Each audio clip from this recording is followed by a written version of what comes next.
తాకట్లో ఉన్న మీ బంగారాన్ని విడిపించి ఆ రోజు ఆన్లైన్ రేటుకి కొంటాం. Sharma gold company. నమస్తే, మీరు చూస్తున్న సుమన్ టీవీ. నేను మీ కీర్తి. నాతో పాటు ప్రముఖ ఆస్ట్రాలజర్ బ్రహ్మశ్రీ డాక్టర్ తిరుపతి మూర్తి అవధాని గారు ఉన్నారు. నమస్తే గురుగారు. ఓం శ్రీ మహాగణాధిపతయే నమః. గురుగారు, శివరాత్రి అంటే విశేషంగా చెప్పుకునేది లింగోద్భవ కాలం. అది ఏ సమయంలో వస్తుంది, ఆ సమయంలో మనం ఏం చేయాలి, ఏం చేయకూడదు, ఇలాంటి వివరాలు ఇవాళ సుమన్ టీవీ ప్రేక్షకులకు తెలియజేద్దాం. శివం శాంతం జగన్నాథం లోకానుగ్రహకారకం శివమేకం పరం వందే శికారాయ నమో నమః. శివుడు అంటే అన్ని రకాల బాధలని తొలగించేటువంటి వాడు. మహాశివరాత్రి ఇది మనకు అశీతి శివరాత్రిగా పేరుందమ్మ. దీనికి అంటే గురుగారు 80 సంవత్సరాలకి ఒక్కసారి ఇటువంటి శివరాత్రి ఉత్పన్నమవుతూ ఉంటుంది. ఓహో, అవునా? ఎందుకు ఈ శివరాత్రికి విశిష్టత? అంటే లేదమ్మా, ఈ శివరాత్రికి అని కాదు, మనకు అష్టభైరవులు ఉంటారు. ఆ అష్టభైరవులు 8 మంది. ఒక్కొక్క శివరాత్రికి ఒక్కొక్క భైరవుడితో ఈశ్వరుడు సంచరిస్తూ ఉంటాడు. అలా వీళ్ళు తిరిగి వచ్చినప్పుడు ప్రతి ఒక్క భైరవుడు 2 సార్లు తిరుగుతారు. అది పూర్తయినప్పటికీ 80 సంవత్సరాలు పూర్తవుతుంది. ఇందులో సంహార భైరవుడు వచ్చినప్పుడు చాలా భయానక వాతావరణం మనం చూస్తూ ఉంటాం. మనతో పూర్వం కూడా మనం చెప్పుకున్నాం, శివరాత్రికి ఈశ్వరుడు కాలాగ్ని రుద్ర రూపుడై సంచరించబోతున్నాడు సంహార భైరవుడితో కలిపి. గత నెల రోజులుగా మనం చూసుకుంటే ఎన్ని అగ్ని ప్రమాదాలు మనం చూస్తున్నాం. చాలా అగ్ని ప్రమాదాలు, రోడ్ ప్రమాదాలు చాలా ఇంతకు ముందు కన్నా చాలా విపరీతంగా మనం కొన్ని చూస్తున్నాం. దాని నుంచి మనల్ని కాపాడుకోవాలంటే ఆయన ఒక్కడి వల్లే అవుతుంది. ఈశ్వరానుగ్రహం కలిగితేనే ఉంటుంది. ఈశ్వరారాధన చేసుకోండి అని చెప్తూనే ఉన్నాం. విన్న వాళ్ళు వింటున్నారు, వినని వాళ్ళు వినట్లేదు. ఈశ్వరారాధన చేసుకుంటే మనకేం వస్తుందిలే అనుకునే వాళ్ళు కొంతమంది ఉంటే, ఈశ్వరారాధన వల్లనే వస్తుంది ఏదొచ్చినా అనేటువంటి వాళ్ళు కొంతమంది ఉన్నారు. వీరికి ఇద్దరికి చెప్తున్నాను నేను విషయం. రమ్యక రాత్రి శివరాత్రి, అశీతి శివరాత్రి. అంటే రమ్యకమైన రాత్రి అంటే చాలా సుందరంగా సంతోషంగా గడిపేటువంటి రాత్రి. అశీతి 80 సంవత్సరాలకు ఒకసారి వచ్చేటువంటిదిగా ఇది ఉన్నది కనుక ఇది ఏ పరిస్థితుల్లో కూడా కాలరాత్రిగా మారవద్దు. కాలరాత్రిర్మహారాత్రిర్మోహరాత్రిశ్చ దారుణ. అంటే ఈ కాలరాత్రి అనేటువంటిది ఎన్నో దారుణాలు మనం చూడవలసి వస్తుంది. ఆ కాలరాత్రి అనేటువంటిది రాకుండా ప్రతి మనిషి జీవితంలోనూ కూడా రమ్యమైనటువంటి రాత్రి, రమ్యక రాత్రి, అలానే సుఖ సంతోషాలతో ఉండాలి అనుకున్నట్లయితే, ఒకటి శివరాత్రి ఉదయం 6 గంటల నుంచి మర్నాడు ఉదయం 6 గంటల వరకు 24 గంటల సేపు ఈశ్వరుడి నెత్తి మీద అభిషేకం చేస్తూ ఉండడం ఒక విధానం.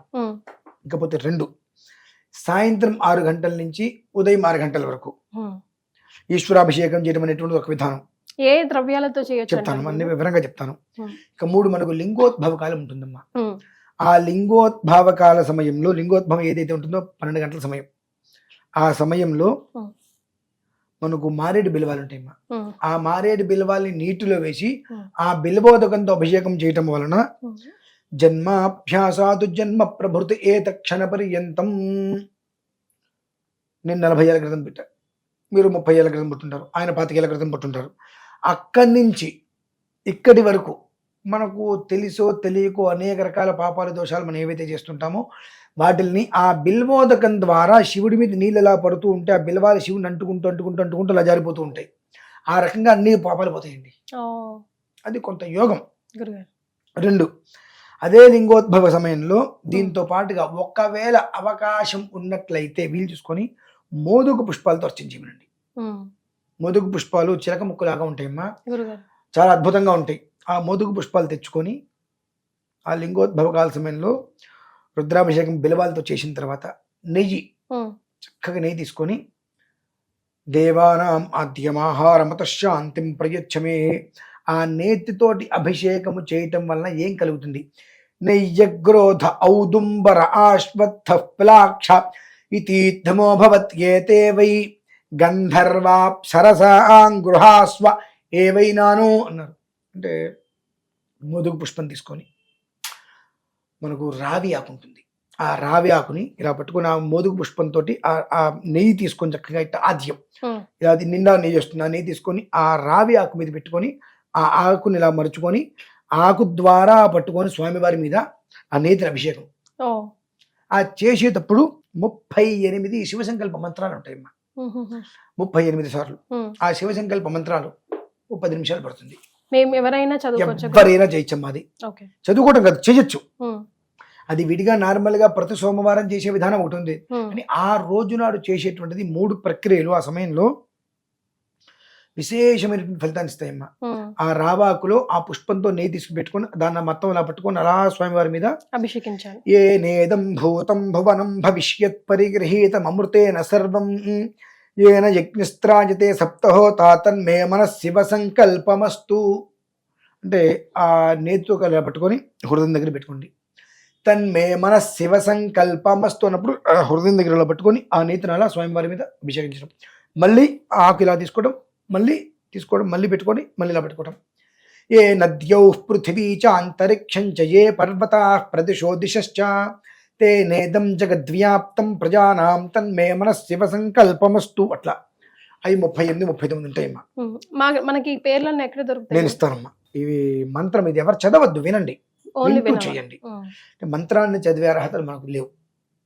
అవి తప్పులు చదివితే అంతకంత శిక్షలు అనుభవిస్తాం. కాబట్టి వింటూ తన్మే మన శివ సంకల్పమస్తు అన్నప్పుడు ఇలా హృదయాన్ని తగ్గించి స్వామివారి మీద వేసుకోవడం. అట్లా పోనీ ఆ రావి ఆకు అనేటువంటిది ఏదైతే ఉంటుందో అది ఇలా పట్టుకోవడం మనకి ఇబ్బందిగా ఉంటున్నప్పుడు 39 రావాకులు తెచ్చుకొని ఒక రావాకు స్వామివారి మీద పెట్టడం, ఒక రావాకు స్వామివారి మీద పెట్టడం, ఈ పుష్పంతో నెయ్యి తీసుకోవడం, ఆ నెయ్యి స్వామివారి మీద వేసి ఆ పుష్పం అక్కడ పెట్టడం, మళ్ళీ ఇంకో పుష్పం తీసుకోవడం, మళ్ళీ నెయ్యి తీసుకోవడం, మళ్ళీ రావాకు స్వామివారి మీద పెట్టడం. నెయ్యగ్రోధ ఔదుంబర ఆశ్వత్థ. ఔదుంబరము అంటే మోదుగు, అశ్వత్థము అంటే రావి. ఈ 3 కలిపి మనం అభిషేకం చేయటం వల్ల ఆ గృహంలో ఏముంటాయంటే ఏతే వై గంధర్వాప్సరసాన్ గృహాశ్వ. ఆ గంధర్వ యక్ష కిన్నర కింపురుషులు అప్సరసలు అందరూ కూడా ఎక్కడుంటారమ్మా అంటే ఏ ప్రాంతంలో ఉంటారు? మనం ఎక్కడైతే అభిషేకం చేసుకుంటున్నామో అని మనం అనుకుంటాం. వాళ్ళు ఎక్కడుంటారంటే ఎక్కడైతే సుందర సుమనోహరంగా ఈశ్వరార్చన జరుగుతూ ఉంటుందో ఆ ప్రాంతం ఎప్పుడూ కూడా సుగంధ పరిమళాలతో ఎక్కడా కూడా క్లేశము అనేటువంటిది లేకుండా నివసించి ఉంటుందో అటువంటి సుందరమైన ప్రదేశంలో వాళ్ళు నివసిస్తారు. ఈ అభిషేకం చేయడం వల్ల మన గృహం ఆ సుందరమైన ప్రదేశం అవుతుంది కదా, అవుదంటారా? అవుతుందండి. మనం ఎక్కడైనా చేయొచ్చు, మన ఇంట్లో చేసుకోవచ్చు, గుళ్ళో చేసుకోవచ్చు, ఎక్కడైనా చేసుకోవచ్చు. చేసేది మనం ఎక్కడ ఉంటామో తర్వాత నుంచి అదే మన గృహం. ఆ చేసేటువంటి ఇంటి యజమాని ఎక్కడ చేస్తారో ఆ ఇంటి యజమాని గృహం ఏదైతే ఉంటుందో ఆ గృహంలో వీరందరూ కూడా ఎప్పుడూ కూడా నివసించి ఉంటారు. అంటే ఎప్పుడూ కూడా నిత్య కళ్యాణం పచ్చ తోరణం అనేటువంటిది ఆజన్మాంతము ఉంటుందమ్మా. ఇంకొక 3వ విధానం. ఇది ఫస్ట్ మీరు చేయవలసింది ఏంటమ్మా, లింగోద్భవ కాలంలో మారేడు బెలవాలతో అభిషేకం, 2 ఈ యొక్క మోదుగు పుష్పాలతోటి రావాకులతోటి, 3 శుభ్రంగా కడిగేసేసిన తర్వాత బియ్యము నల్ల నువ్వులు తీసుకొని 28 నామాలు, మళ్ళీ ఆ 28 నామాలతోటి మీకు ఓపిక ఉందా దోషులు తీసుకొని అభిషేకం చేయండి. బియ్యము నల్ల నువ్వులు కడిగి తడపాలి. అదే తడిపేసి పక్కన పెడితే ఆరిపోతాయి అవి. నీళ్ళు పోసేయకండి. ఆ 2 అన్ని బియ్యం కలుపుకొని అన్ని నీళ్ళు పోసి కలిపేస్తే తడిచిపోతాయి. ఒక అరగంట పక్కన పెడితే ఆరిపోతాయి. శుభ్రంగా పొడి పొడి చేసేసుకొని ఇలా ఆ 28 నామాలతో 28 దోషలు స్వామివారి మీద పోసుకోండి. ఆ తర్వాత ఏం చేయాలి గురుగారు? ఆ బియ్యం నీళ్ళలో పోసేసమ్మా. అంతకు మించిన జన్మ ప్రాయశ్చిత్తం అనేటువంటిది ఉండదమ్మా. అంటే మనం కొన్ని చూస్తున్నాం, కొన్ని తంత్ర ప్రయోగాలన్నిటికీ కూడా అధికారి అయిన ఈశ్వరుడు. కాబట్టి ఆ లింగోద్భవ కాల సమయంలో ఆ విధానాన్ని ఆ రకంగా అర్చించడం వలన గృహాశ్వ ఏవైనాను అన్నట్టుగా అన్ని రకాల యోగాలు కూడా మన కళ్ళకు కనిపించకపోవచ్చు. బహుశా ఎంతటి ఎండైనా కావచ్చు, ఇంట్లో కరెంట్ లేకపోయినా మనం చల్లగానే ఉంటాం. అంటే అది నిజమా అంటే అనుభవిస్తే తెలుస్తుంది.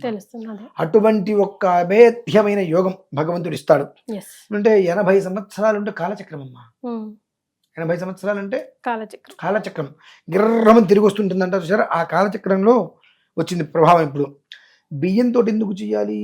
చంద్రుడికి అధిష్టానం ఒడ్లు, ఈశ్వరుని ఎత్తి మీద చంద్రుడు ఉంటాడు.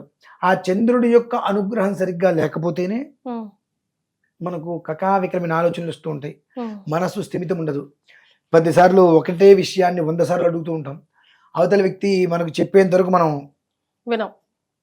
చెప్పే లోపే మనం ప్రశ్న అడుగుతాము, చెప్పేలోపు మన కోపాలు వచ్చేస్తాయి, మనం సమాధానం చెప్పామని చెప్పి ప్రతి ఇంత దానికి కూడా భూతద్దంలో చూసి ఇంత చేసుకుంటూ మనస్సుని కోల్పోతాం ప్రశాంతత. దానికి కారకుడు చంద్రుడు. Right. ఇవి చేయడం వల్ల ఏమవుతుందంటే చంద్రుడు పరిపూర్ణమైనటువంటి గమనంలో స్థితిగా నిలిచి ఉంటాడు. ఆ చంద్రుడు ఎప్పుడైతే ప్రశాంతంగా ఉన్నాడో ఇప్పుడు నీకు అసంతృప్తి అనేది ఎందుకు ఉంటుంది? ఇంకా అసంతృప్తి అనేటువంటిది లేనప్పుడు నీ జీవితం బ్యాలెన్స్డ్గా ఎప్పుడు హైగా ఉంటుంది కదా. ఎస్ అంతటి అనుగ్రహాన్ని ప్రసాదిస్తాడమ్మా ఆ ఒక్క రోజుతోటి. ఎస్ అది విషయం. సో ఈ 3 రకాలుగా ప్రధానంగా లింగోద్భవ సమయంలో విడిగా మనం పంచామృతాలు చేసుకుంటాము, పుష్పాలతో చేస్తాము, ఒక ఉంగరం తీసుకెళ్లి నీళ్ళలో వేసి ఆ నీళ్ళు సువర్ణోదకం చేస్తాము, గంగోదకం, పుష్పోదకం, ఫలోదకాలు అన్నీ చేస్తాం. మరే కానీ లింగోద్భవ కాల సమయంలో ప్రధానంగా ఈ యొక్క విధానంతో చేసి ఇంకా వారి కనుక అదృష్టం బాగుంటే జిల్లేడు పూలు, ఆ జిల్లేడు పూలతో దండ స్వయంవారి మీద వేయమండి. ఓకే అంతే. మనిషి జన్మించిన తర్వాత చనిపోయే లోపు మనిషి చేసేటువంటి ఏ దోషాలు ఉంటాయి ఆ దోషాలన్నీ కూడా చిత్రగుప్తుడి చిట్టాల నుంచి మాయమైపోతాయి. ఎస్ అందుకే మీరు కాశీలో చూడండి, ఏ సందులోకి వెళ్ళినా ఆ శివాలయ ప్రాంతంలో ఏ శివాలయంలో ఏ సందులో చూసినా ఆయన మెల్లో ఏమున్నా లేకపోయినా ఈ జిల్లేడు జిల్లేడు పూల దండ ఉంటుంది. అందుకే దాన్ని పుణ్యక్షేత్రం అంటారు. మరి అది పుణ్యభూమి, ఇది కర్మభూమి. ఇది ఎంతో చేస్తే గానీ పుణ్యం రాదు, అక్కడ చూసినా పుణ్యం వచ్చేస్తుందని కాశీకి ఎందుకు పెరగడతారు అందరూ అంటే, అక్కడ ఏం చేసినా ఈశ్వరుడు చేయకపోయినా ఆ ఒక్క మారేడుదలం ఒకటి, జిల్లేడు మాల ఒకటి వేసేస్తారు. ఎస్ దానివల్ల అనంతమైన పుణ్యాన్ని వాళ్ళు సంపాదించుకుంటూ ఉంటారు. రైట్ ఈ ఒక్క శివరాత్రికి ఆ పని చేసుకొని మన కుటుంబాల్లో ఎవరికీ కూడా ఏ స్థితిలో కూడా కాలరాత్రి అనేటువంటిది లేకుండా రమ్యమైనటువంటి రాత్రి శివరాత్రిగానే ఉండాలని ఒక ఉద్దేశంతో సంకల్పం చేసుకొని క్షేమంగా ఉండాలని చెప్పి నేను కోరుకుంటున్నానమ్మా. చాలా సంతోషం గురుగారు, ధన్యవాదాలు.